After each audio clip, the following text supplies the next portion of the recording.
We have a great talk lined up for you tonight. Our series theme is Sanctifying Everyday Life. We know you don't want to hear any more about COVID, even though I just mentioned that. So we have a great topic tonight called Sanctify Your Spending, and it's with Mr. Bob Kloska. Bob Kloska serves as a Chief Partnership Officer at Notre Dame Federal Credit Union.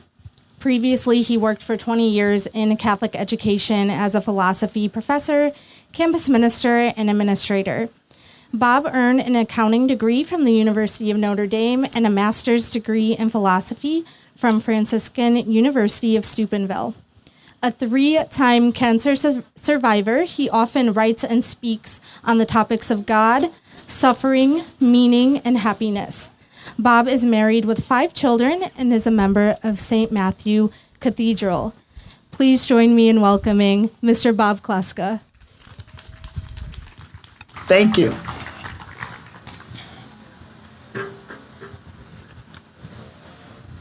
So it was a Thursday morning, and I went down to my computer to check my emails. And there was a email thread from a friend of mine who the night before had invited us to bring the kids to his pontoon and have a little party on the St. Joe River. And I had said, no, I can't. It's my niece's birthday. And so his reply to my declining of his invitation was to say, well, how about this instead? Saturday at noon, you and Margie join me at the Elkhart Airport. And he always used proper nouns instead of common nouns. So he said, you could get on my Citation 10 airplane and fly back to Malibu with us, because Tuesday night is the world premiere of the movie I just produced with Robert Duvall, Bill Murray, and Sissy Spacek. Now, we have 5 young children, and we are not really into the jet-setting Hollywood lifestyle, and we didn't want to go, but to make a long story short, we go. And when we show up, we spend Saturday night, Sunday, Monday, and Tuesday at Hollywood parties. And I don't know these names very well. I just sort of know them, but my wife knows them.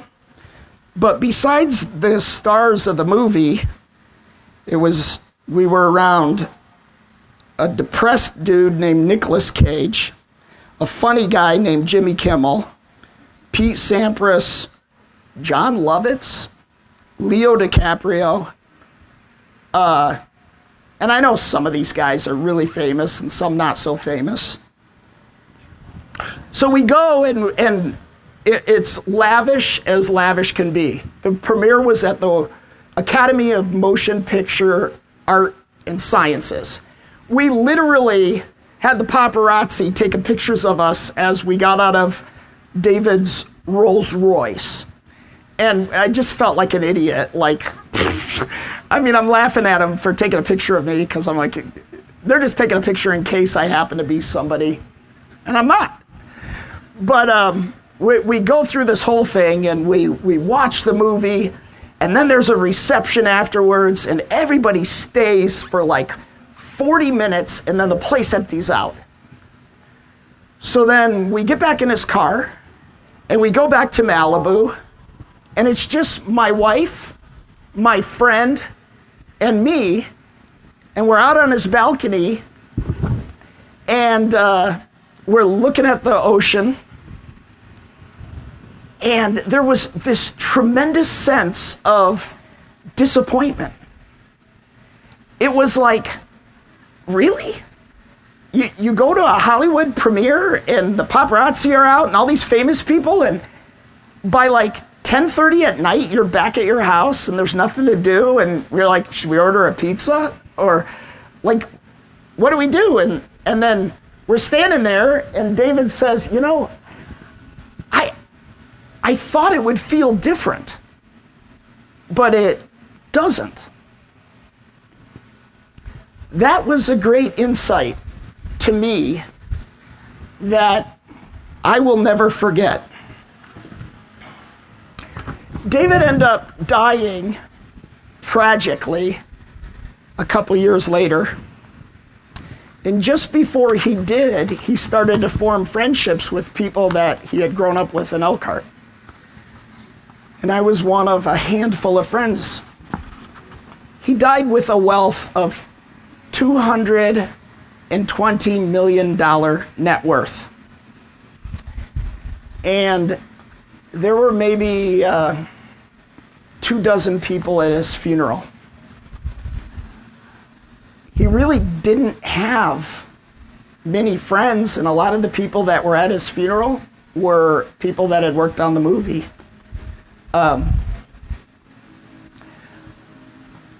So thankfully, just before he died, he had started dabbling in philanthropy. And he tried to do these different works, and they didn't work out. So just before he died, he said, screw it, I'm going to give it all as an unrestricted gift to the Elkhart Community Foundation. And he did. And it quadrupled the size of their endowment and really set him up. He, by the way, gave us $2 million at Holy Cross College for a scholarship. That was his only directed gift outside of this big one. So what do I think about all this? Well, it doesn't matter what I think about all this, because St. Paul has thought about this before I have. You know, in the letter to the Philippians, St. Paul says, I have learned in whatever situation I find myself to be self-sufficient or content. I know how to live in humble circumstances. I also know how to live in abundance. In every circumstance and in all things, I have learned the secret of being well fed and of going hungry, of living in abundance and of being in need. And then the money line that everybody quotes, I can do all things through Christ who strengthens me. Money is a tool. To think of it as anything more than a tool, I believe, is a mistake. Money can be considered almost an extension. Your use of money is almost an extension of your person. You apply your influence. You apply your talent when you spend money.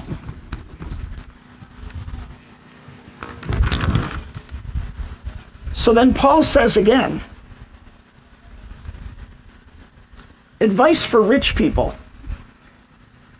What's cool is when you get like a really casual translation of the Bible, like one that you wouldn't use for liturgy because it's sort of, but when you get a really casual and you read it alongside something like the New American that we use for liturgy, that's good. I like the King James, I like that, but then sometimes you just get like the Way or something and it puts it in really ordinary language. Paul says, tell rich people in the present age to quit being proud and not to rely on so uncertain a thing as wealth, but rather rely on God, who richly provides us with all things for our enjoyment. Tell them to do good, these rich people, to be rich in good works, to be generous, to be ready to share, thus accumulating as a treasure a good foundation for the future, so as to win the life that is truly a good life. I know better than to make more than 3 points when I give a talk. Point number one, money's just a tool. It's just a tool. It does not define you. It does not make you better. It does not even legitimize you. It's a tool. Point number one. I can put this down. Point number two. I did a lot of scripture reading on this, which was fun. There's so much to say about money in scripture that my problem was cutting scripture passages from this talk so I didn't just quote constantly. There's so much guidance. And all that guidance is directed to make you happy. So here's another point. And it is consistent with what I think every person here has experienced or will experience. You reap what you sow. You get what you give. And you give first with no thought of return, and it'll come back to you 100-fold. So there's this idea in Christianity that really goes back to Judaism because it's based in the Old Testament, the book of Malachi, where Malachi is kind of calling the Jews back to fundamental principles of leading a good life. That's where you get this word tithing. Tithing is to take 1/10 of the portion of whatever you've earned and give it away.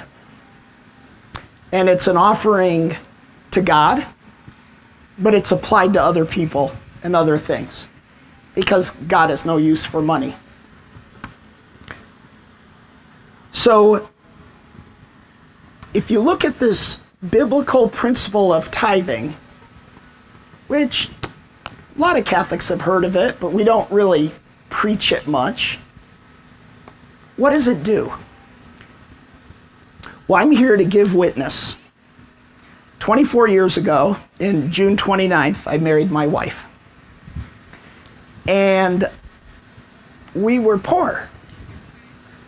She was an admin assistant at an insurance company. I was a Catholic high school teacher. And you don't make a whole lot of money doing either one of those things.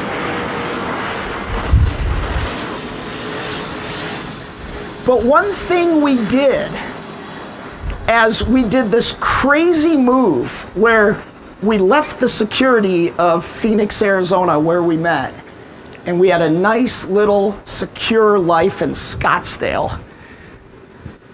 We left that, and I went to get this master's in philosophy at Franciscan University.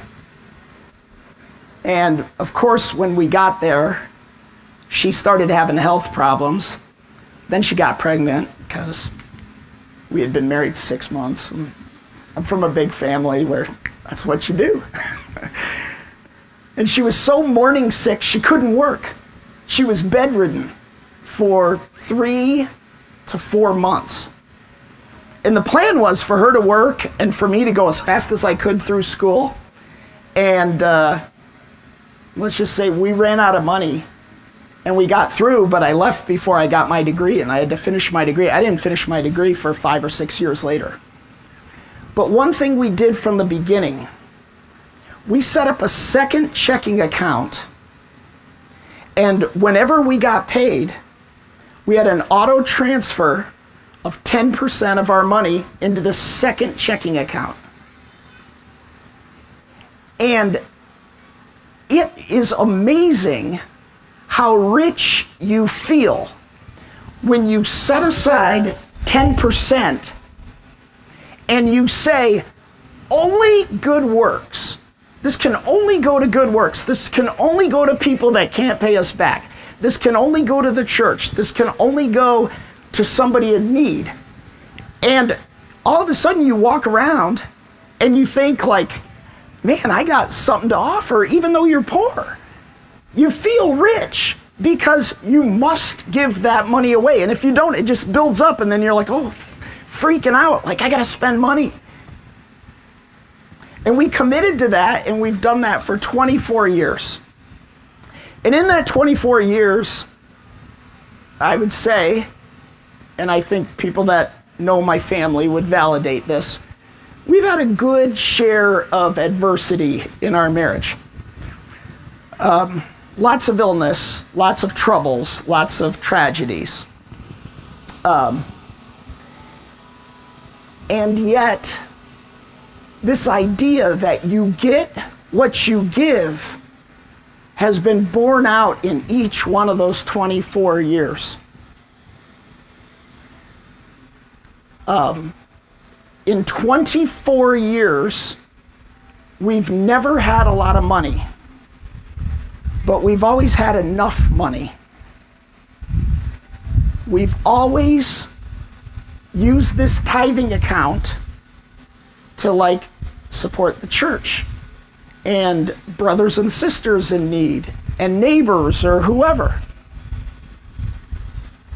I'm here to tell you, in 24 years, we have received unsolicited, this is just bizarre. You're not even gonna believe this, but I can validate this. 5 cars in 5 different situations. People have given us vehicles. One was brand new, where the guy said, go to the dealership, you have $32,000, you need a minivan. And we went to Heart City Toyota and Elkhart and picked ourselves out a minivan. Completely out of the blue. Hardly knew the guy. Why am I saying this? I'm not saying this to tell you that we have done anything that's anything other than living by a biblical principle. You reap what you sow. You give, and you give in such a way that some people could never possibly pay you back. Or you give anonymously. Or you just give whatever's appropriate. And here's one big issue that I have. You know, we have these Catholic parishes, and Catholics sort of have a passive mentality about, yeah, I'm gonna go and the staff will take care of everything and the lights are always on, the bills are always paid. But what do you contribute to your parish? Literally, it's your parish. Do you give your time, talent, and treasure? I think tithing could go 10% of each. 10% of your time. How many hours in a week? 168 hours. Minus 56 hours so that you can sleep 7 hours a night. If you want to go 64 hours, fine. Sleep 8 hours a night. You have 104 other hours. You got a 40-hour work week. You have 64 hours. All right, out of that 64, do you do 6.5 hours of tithing your time to other people to give? If you think of it like that, you got lots of time. You have lots of money. You have lots of talent. So, 2 Corinthians, St. Paul nails all of this. Consider this. Whoever sows sparingly will also reap sparingly. And whoever sows bountifully will reap bountifully. Each must do as already determined without sadness or compulsion, for the Lord loves a cheerful giver. Here's a question I asked myself when COVID hit. I'm sorry I brought up COVID. Is that bad? I heard somebody say, no more COVID. Sorry.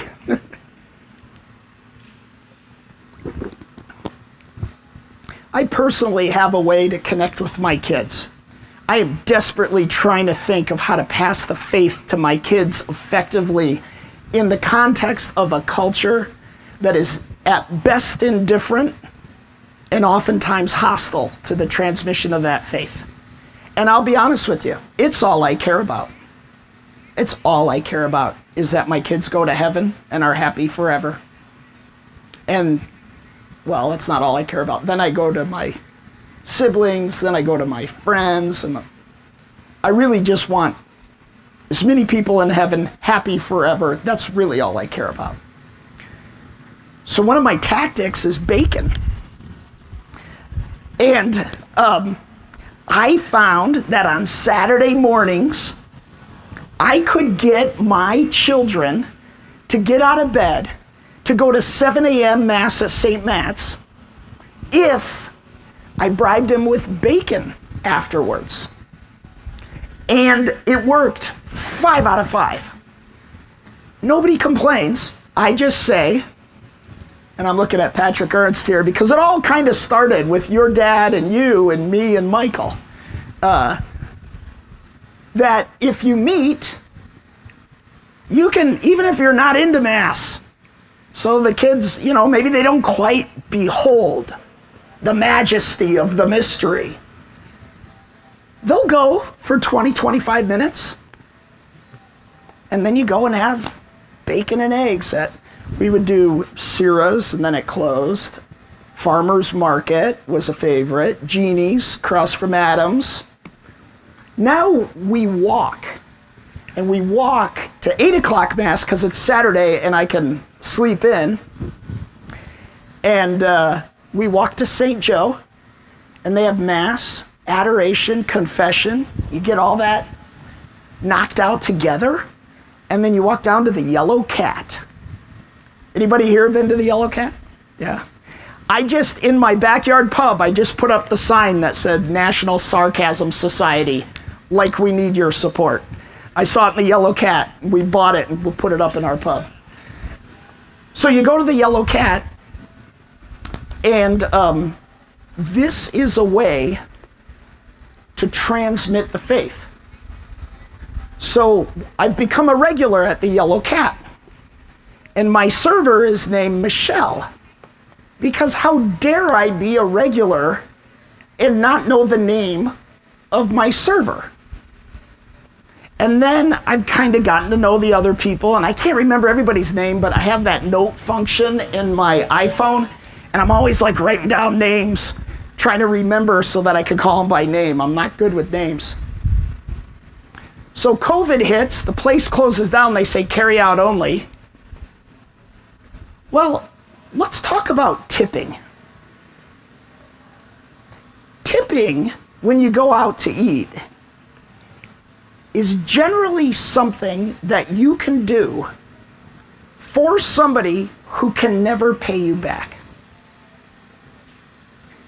And anybody who's working in the service industry knows that you get a lot of guff, you get a lot of flack.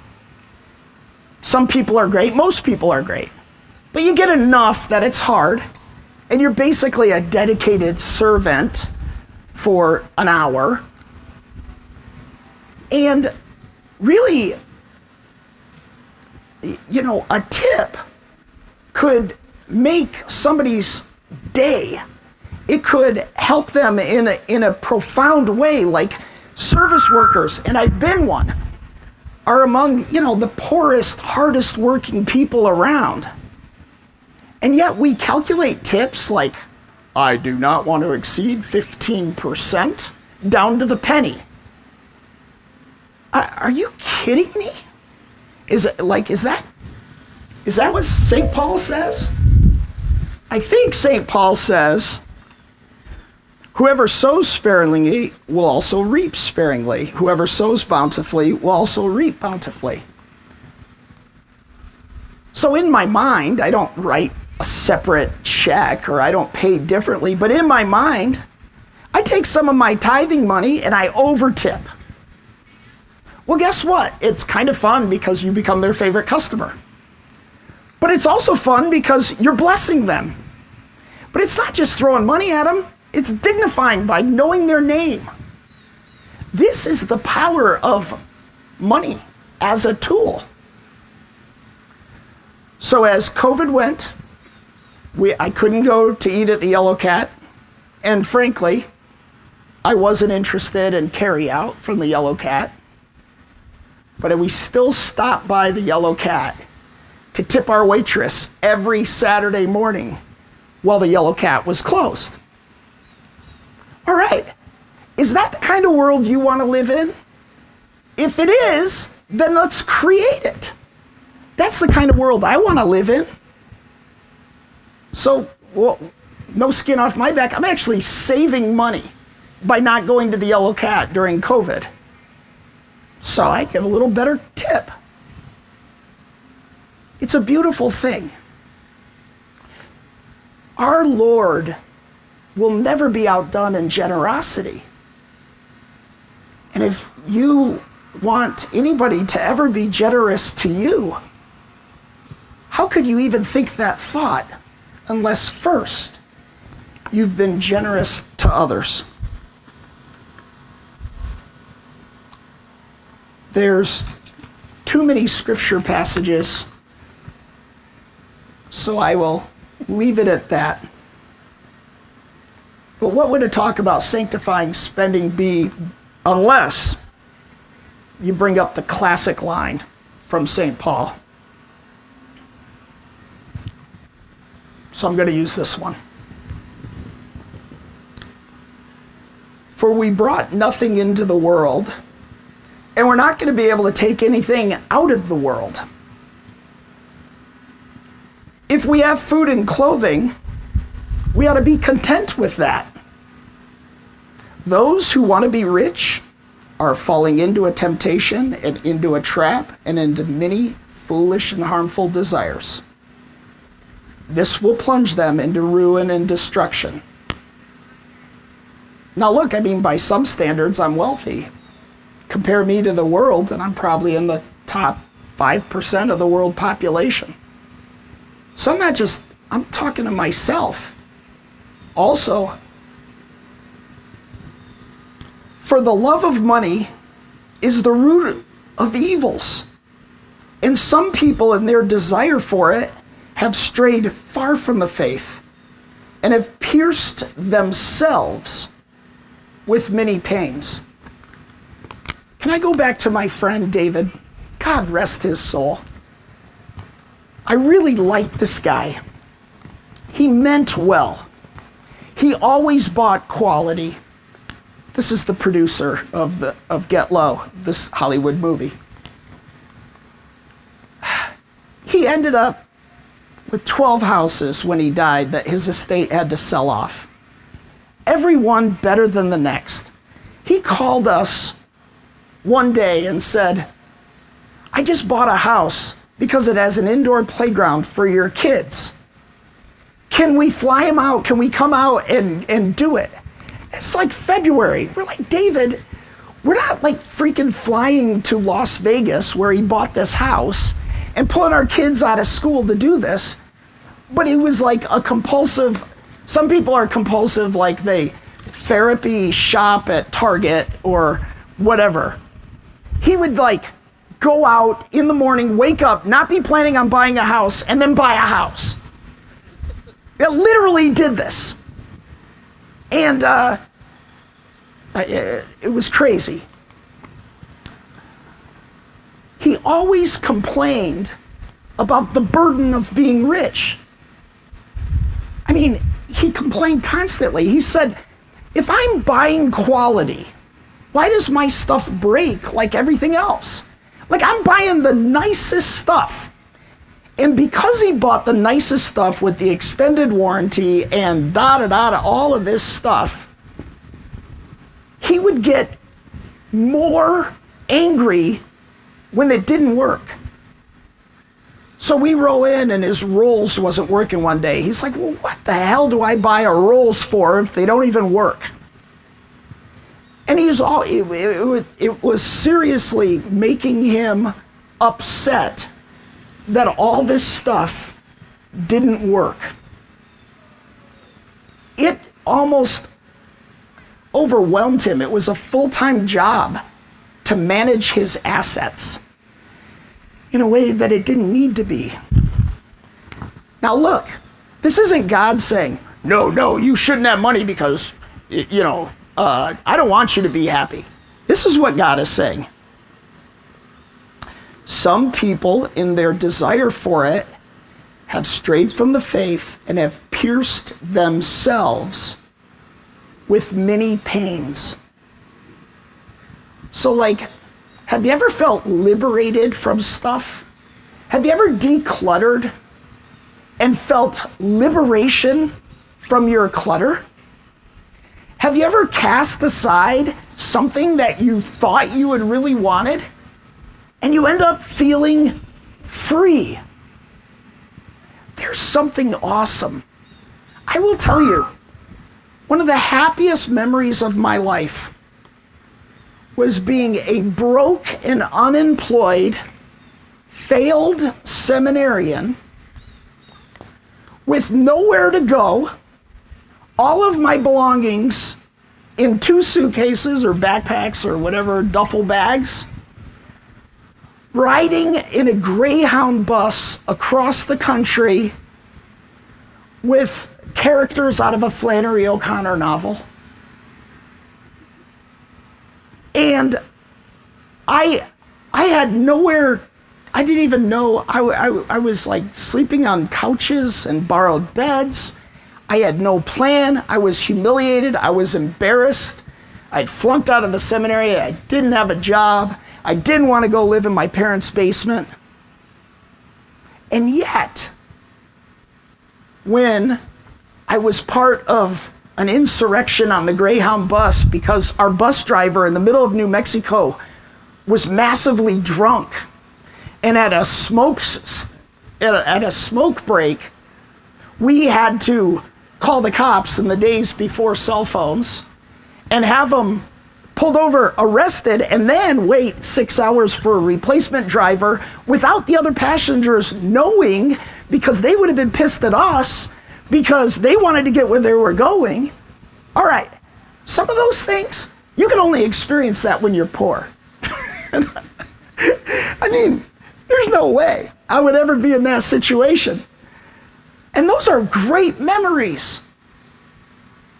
And it's not like, does a $9 ice cream cone really taste 3 times better than a $3 ice cream cone? I once ate at a restaurant where the guy dropped $8,000 or $9,000 on dinner for 10 in Rome at the 5-star restaurant. They had a water menu. No, I am not kidding. I wouldn't believe this, but I will back it up. I found it online. They had 25 different waters. You could get the Alsatian Spring. You could have the Swiss Alp water. You could have this or that.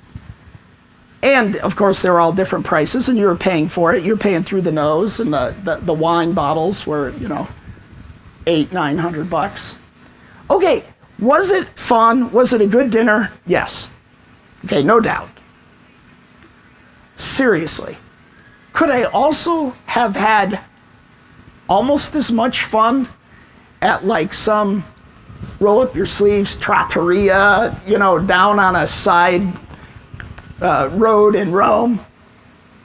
Yeah. It's not better. I mean, I've been there, and it's not that much better. All right. So my point, the second point, you reap what you sow. You give what you get. I'm checking my time. All right, I'm good. Third point. So, you're supposed to. Number 1, Money is just the tool. Number 2, you reap what you sow. Number 3, I talk to my kids about this. Spending money is a moral action. It has deep moral implications. How you do it, why you do it, where you do it. It has an effect much greater than you may if you unthinkingly just spend money willy-nilly. Now, you're going to have to take this with a grain of salt, because if you're like me, you'll go down a rabbit hole and you'll be you'll obsess on this and you'll never be able to spend another dollar. Okay, so just stay moderate here. On the other hand, shouldn't your conscience be pricked a little? Jesus says in Matthew, where your treasure is, there also your heart will be. So let's not talk about a dollar. Let's talk about a unit of money. I was trying to come up with a cute name for it and I couldn't. I'm going to call it an applied unit of personal influence, an OPI. So if I say OPI, it's generically money. But let's say you're thinking about it in the abstract. Now do an analysis of where you spend your money and what are the implications. One of the discussion questions that you're going to discuss, or hopefully, I hope you choose this one because I gave 5. If a detective didn't know you and had to deduce everything about you from nothing more than a detailed record of all your financial transactions, what could he or she deduce about you? Remember, where your treasure is, there your heart will be. Where you spend your OPIs, your applied units of personal influence or investment, can reveal to you in maybe a shocking way of what you love and what you don't love. Or maybe it's all there, but it's not in the proportion you really want. So, some questions to think about when you're spending money. What does the purchase do for you?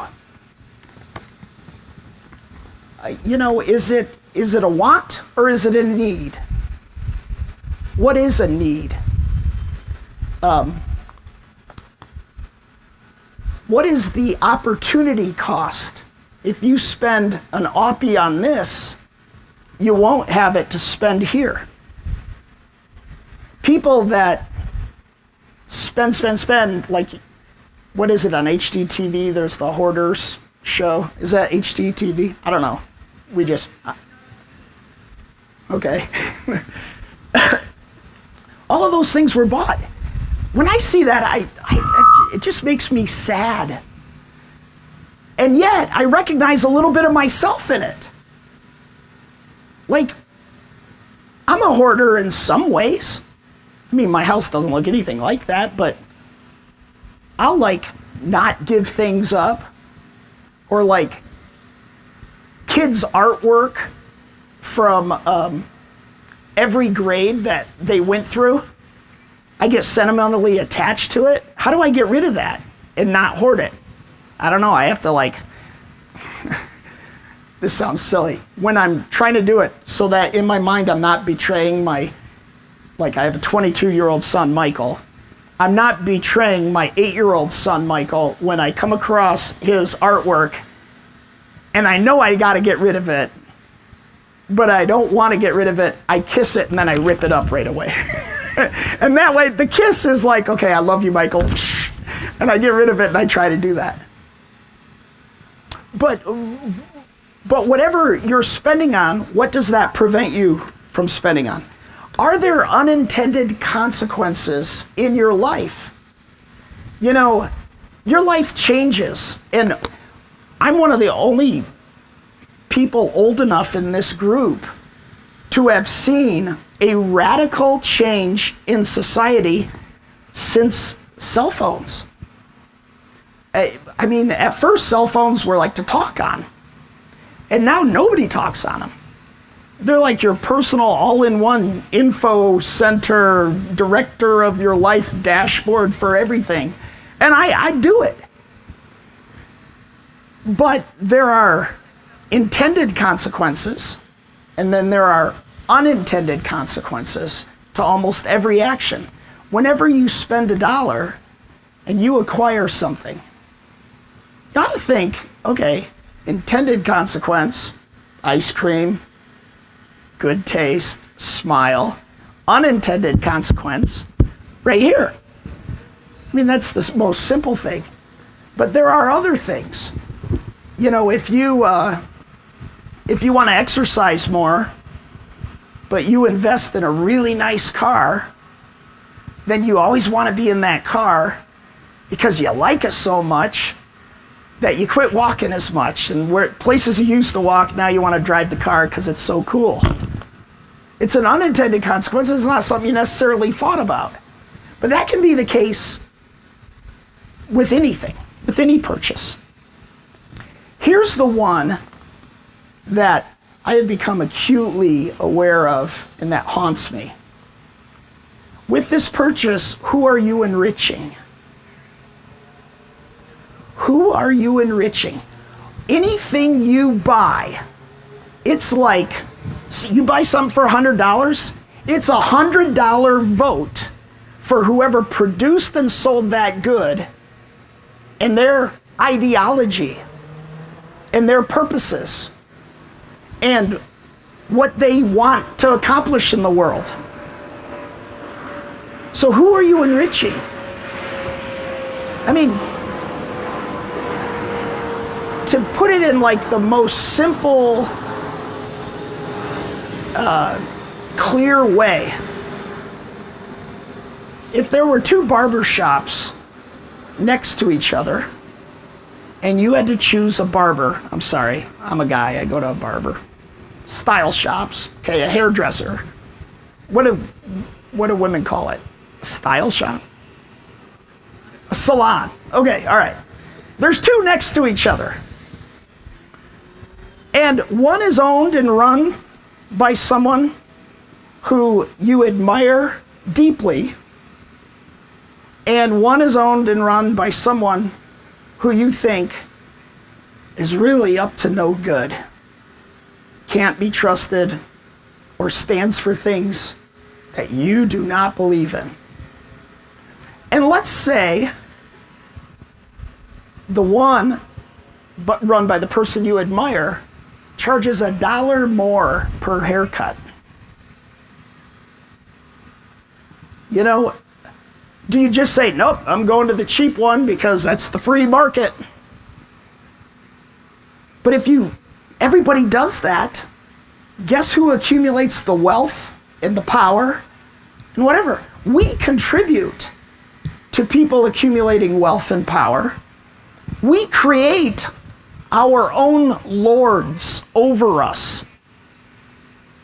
Is Bill Gates or Jeff Bezos or any of these guys, Zuckerberg, they didn't get rich by accident.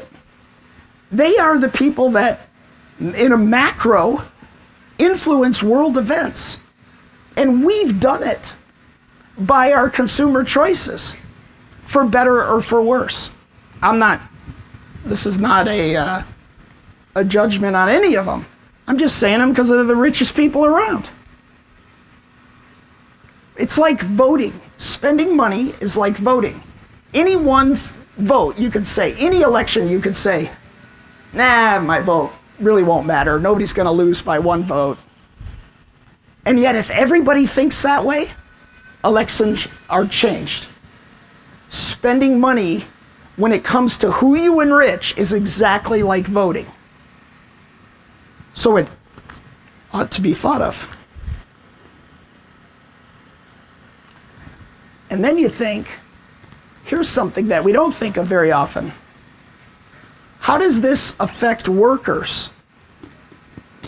You know, how was that really cute dress that you got at a discount store, where did that come from? How was that made so cheaply? Who's profiting off of that? I don't know. Follow the money. Now, like I said, you can drive yourself crazy thinking about this, and certainly we're all going to make purchases. You almost can't live in the world without paying somebody that you don't like or you don't want their ideology to win. On the other hand, maybe we ought to be a little more intentional and thoughtful about who we're voting to be our lords. And so money is a tool, and it's a moral action. Now, this was a great rabbit hole I went down while I was preparing this talk. Bob Dylan had 2 albums in the period where he was a born-again Christian. And I remember discovering them, and I just loved this Bob Dylan, these 2 albums, because they married, like, the only singer I could ever kind of imitate is Bob Dylan, because he's so bad and my voice is so bad. I'm like, yeah, I love Bob Dylan, man. I can sing along with Bob Dylan and I kind of sound like him. So he has this song from that era that has been remade many, many, many times in many, many different genres. It basically says, you gotta serve somebody. Jesus says, no servant can serve 2 masters. He will either hate one and love the other, or be devoted to one and despise the other. You cannot serve both God and money. So Bob Dylan goes, and this whole song is a litany of, it might be the devil, it might be the Lord, but you're gonna have to serve somebody. And then he goes through and talks about people, great people or low people, and all these different things. And it keeps coming back. You're gonna serve somebody. Even if you don't like that your spending habits creates the lords of society, it doesn't matter if you don't like that. It doesn't matter if you don't think about it. It's true whether you believe it or not. What I think as Christians we ought to do is be really thoughtful about who we enrich and try to enrich good people. And I don't mean just Christians, I just mean good people. And maybe give a preferential option if there's a local alternative. The thing that I always do is I know Sue McFarland at Divine Mercy Gifts. It's really hard to have a retail shop nowadays. She's run it for 25 years. I don't know Sue that well. I knew her son Joe. But it's been a beautiful thing in the community, and I've loved going in there for First Communion gifts and whatever. Well, I could get pretty lazy and order stuff online. And I cannot get in the car and go to Amazon. But because my spending is a moral action, and I want to have a relationship with someone and not have everything be detached, I'll deliberately go in and buy my stuff from Sue. And I think we can all do that. All right.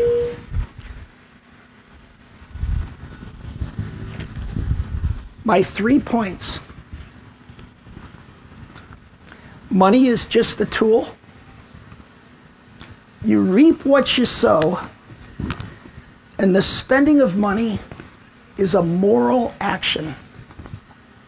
Thank you.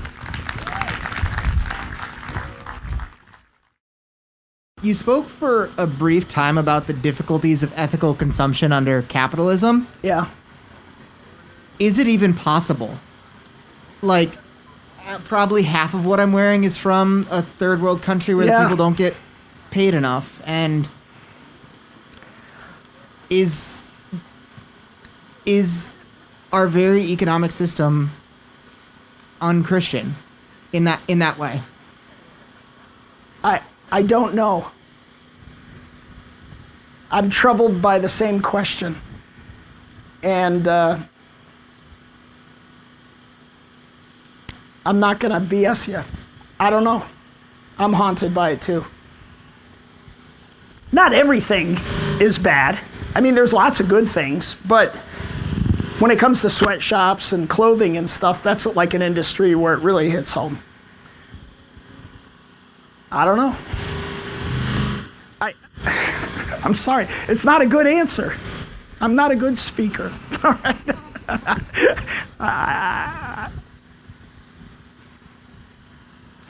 And if anybody else wants to answer that, I'm sure Andrew Weiss would have some ideas. He and I always have these discussions. Anyway, I'm sorry. We had a question come up about what your philosophy is in regards to beggars or people on the streets. When you see them, do you give them money every time you see them? Do you give them like gift cards? What's your take on it? Generally, I have a preferential option for giving. And if I have something, I will. I know people take advantage of me, and I'd rather be taken advantage of. And it's a few bucks. It's no skin off my back. What I try to do is never give out of guilt, but stop and have a conversation and dignify that person with a human interaction, because if they're begging for money, they're probably also lonely, because people with lots of support in interpersonal support generally have a way to make it. What I often do is take them into the car and take them to a place where they want to eat, and then pay for them. Occasionally, I'll give them money, even if they want to buy beer. I don't do that much, but I have, because I've been caught off guard, and I'm like, I don't know what it's like to be you. So that's what I do. I don't do gift cards, because gift cards are actually a form of currency on the street that you could trade for other things. So I try to either give them food directly and spend my time, inconvenience myself to sit with them, or give them money. And occasionally, and if you ask my kids, occasionally we have taken people in and have slept on our couch under certain circumstances. I'm not advocating that for everybody. Look, I mean, I'm not saying pick up everybody. It might be dangerous. I'm just telling you what I do. And I would rather go down trying to help. And I would rather be a victim of a scam. Nah, I'd rather err on the side of trying. The worst thing I could think of would just being cold. Now, having said that, people latch onto me like, regulars. And I have to admit that sometimes I avert eye contact and walk fast and try to avoid them. Because I don't. So here's another thing. I don't know what to do. I pray about it. I think about it. I try to act in the moment. I don't know what to do. And then, we could also say, well, I give to an organization that helps. That's good too, but too much of that depersonalizes it too. So, I don't know. I think we're supposed to be troubled by these things. I think it's hard. It's hard to be a human being. It's hard to be a Christian. I have a second question. one of the most consistent messages in the gospel is give all you have and follow me. And that's seems to be repeated over tradition from the early church fathers who gave all they had and lived in community to the even more modern, like those the liberation theology kind of leftist economics. You talked a lot about voting with your dollar in terms of where you go to a restaurant. Is our vote in terms of economic justice any different than voting with your dollar?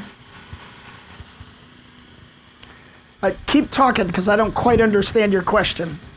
We talk about like a lot of people talk about how the economic giving charity is a personal decision, but is it any less of a and like charity is a personal action that you do, but is voting for higher taxes any different than giving someone giving a few dollars? Right. I would say that voting is a moral action, and so is spending money, so is giving money away. I would wholeheartedly agree with you that it's a moral act.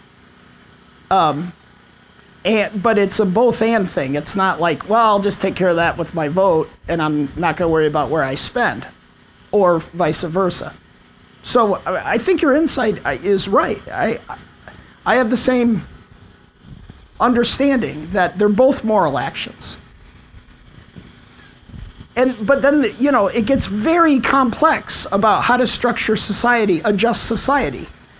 And unfortunately, it's hard to talk about now because nobody's free to say what they want to say, and you really can't have good dialogue over Twitter. But it's a worthwhile conversation, and I do think it's a part of who you are, who you vote for, and what you vote for, but everything's imperfect. Like, do I give the money to the guy who may spend it on booze or not? I don't know.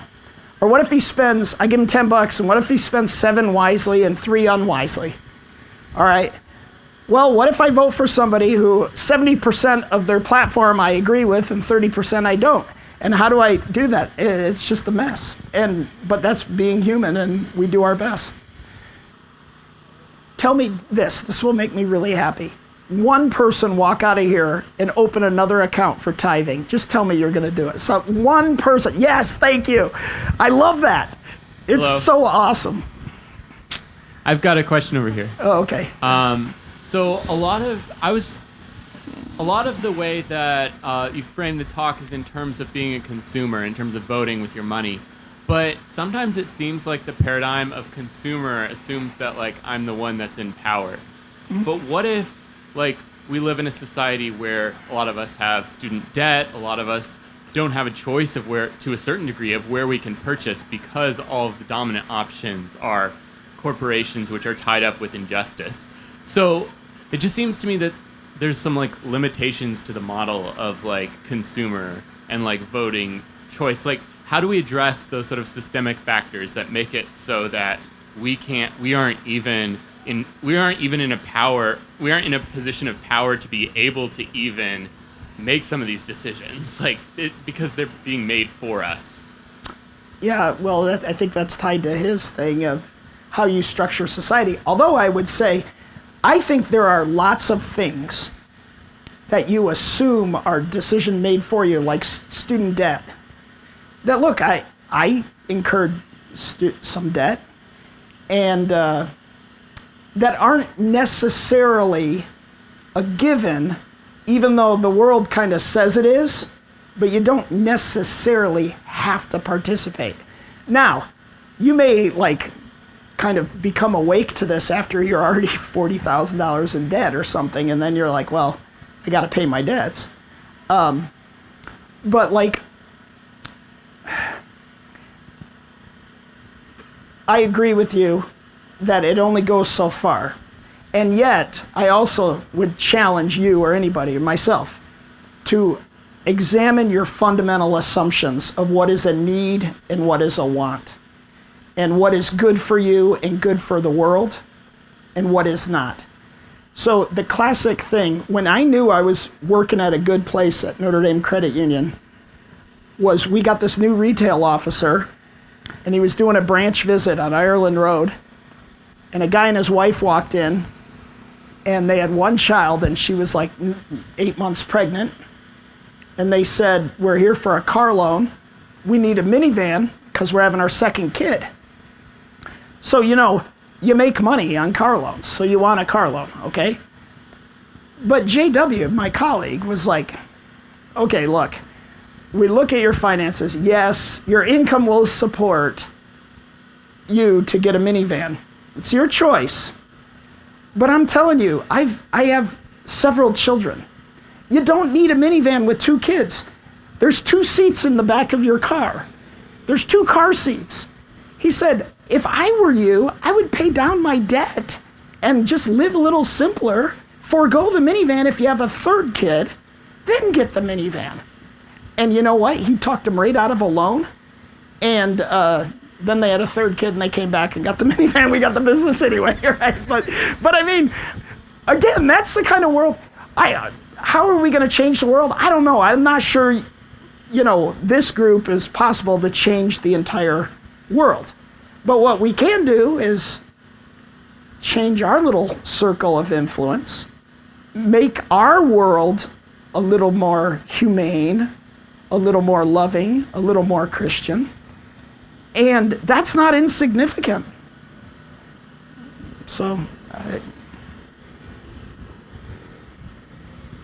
can you give us one example where your faith has kind of collided with your professional career in finance, where some practices in finance can be somewhat predatory, or you just gave an example of when it kind of went right and good things happened. What's been the biggest kind of collision for you where it was really hard and you had to really grapple with it? I met it 5 years ago when I joined the credit union. We had a guy who celebrated. So there's an old adage that says, what gets measured gets managed. Okay? So whatever all the metrics that you're measuring are the things you're trying to put to your advantage. So we measure things like dollars on deposit, percentage of a person's wallet, like whether their debit card, their credit card, their mortgage, their car loan, whatever. We want to have as much of our members' commitment as possible. All right. And this is the thing that I've been refreshed about, because I was troubled. I kind of went in kind of defensive, thinking, I'm not going to like this, because I'm more of like, I think not purely, but more like Dave Ramsey, who says, don't go into debt and don't carry a balance on your credit card. And I think I don't carry a balance on my credit card. I don't think you should either. And yet that's how banks really make money on credit cards. There's another way too. Every transaction has an interchange fee. And so that issue right there, when a guy sort of celebrated and boasted about total interest revenue off of credit cards as though it were an accomplishment, it started an argument, and I was new to the thing, and I felt very uncomfortable, because to me, do not carry a balance on your credit card. It's the worst investment you can make, and it just encourages you to overspend. So I run into these things, or fee income for things like banks will typically charge an analysis fee for a corporate account. You know what an analysis fee is? They're charging you $32 to look at your statement every month. Like what the heck? So like we've done away with analysis fees. Well, I don't think we ever had them, but we make fun of them now. But there's all sorts of things, and I'm always on the lookout. But look, I'm not a pure banker. I came in out of education, and for 5 years I've been Googling terms under the boardroom table. Kind of like I've never been qualified for any job I've ever had, and I've always had to sort of fake it and just, like, here's one of the key things is just shut up and just nod your head, listen really keenly, Google some terms under the boardroom table, go back to your office and research the hell out of it. And that's largely been my life. Now I'm kind of got my sea legs and I can do it, but a lot of these things I was very afraid of, and then, like, I'm in an interesting conversation with this Catholic worker house in Portland.